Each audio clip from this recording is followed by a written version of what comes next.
Canyon, and we're here at the studio, and today I'm super excited because we got this Shibari shoot going on, and I've been wanting to do that for a long time.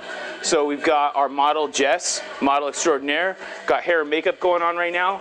We've got our knot tire Mac, and we're going to do a little behind the scenes and show you guys a little bit about what Shibari is and how awesome it is. So stay tuned.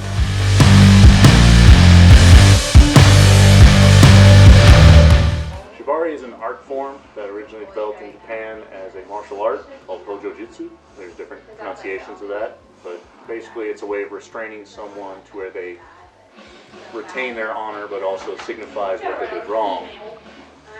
Feudal Japan, people would take that back to their wives or to the brothels, and it became kind of a fetishized thing, and history develops, and as different kinks and things kind of grow in society, this became an alternative to the real hard stuff like, you know, leather and latex and all that kind of scary stuff people tend to ward away from, and it has a nice artistic flair to it.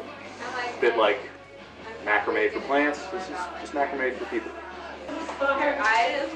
Either a natural fiber like hemp or jute is used because it's very, very strong, but also period specific. This is what they would use throughout Asia.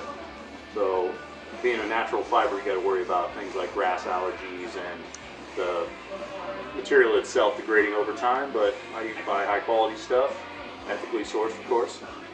So that's more of the traditional look.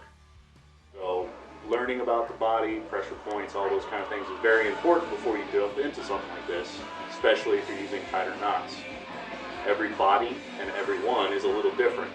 Everything from blood flow, shallow nerves, people have prior injuries, maybe they had, you know, dislocated shoulder a while ago, that doesn't bother them until suddenly they're tweaked back a certain angle.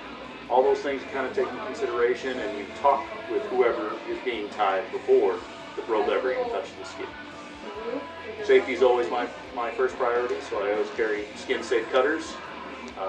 Explain exactly what you plan on doing before you do it, and make sure everyone is on the same page.